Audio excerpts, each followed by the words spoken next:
Quezon, Ivan Mayrina. Mr. President, sir, may we get your thoughts after your inspection this morning?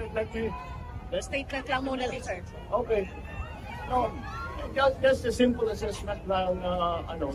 The reason I did this was to really inspect because I wanted to see what the situation was, and I was right. It's really different reading the piece of paper than actually seeing it and seeing what people have to go through. So, Valenzuela has the usual problem. Talagang basin yan lagi napabaha ang Valenzuela. But marami na silang flood control, pero nasa pawan itong sa dami ng tubig. So we have to relook, we have to re-examine some of the designs of our flood control. Dahil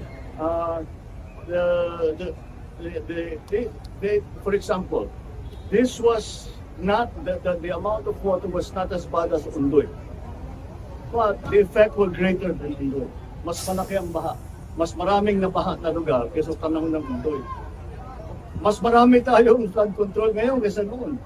Pero climate change, this is what the effects of climate change are. Now, what we have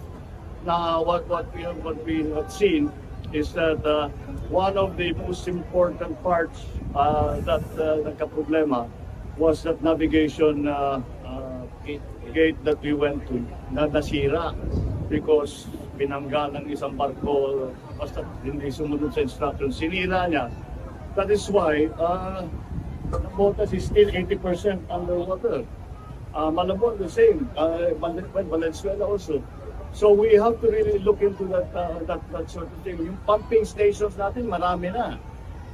Yun, nagka-problema lang. Sana matuto naman ng tao, huwag kayong nagtatapon ng basura dahil yung basura, yun ang nagbara doon sa mga pump natin. Kaya hindi kasing effective na pwede.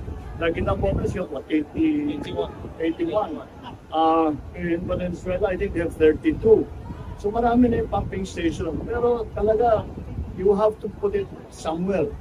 So yesterday, 12 o'clock was high tide. At 12 o'clock noon, nag-high tide. Nagsabay-sabay, malakas ang ulan, tapos nag-high tide. So, at least now I'm very clear about what the situation is. I will be going to inspect all the other areas when when we can travel and to see what else is needed in the other parts of the country that suffered flooding. Now, when I get back to the office, I will be putting together, now that I know what the situation is, where the areas are that need the most. We'll be putting together already the release packages for the LGUs. Because here in NCR, not only NCR, in Region 3, in Calabarzon, NCR, marami nang tumawag sa akin kanina umaga pa. So we'll put that all together so that we can go to DBM and tell them to release this already para magamit na ng our mga local officials. Alright? Okay. Thank you. Okay, sir.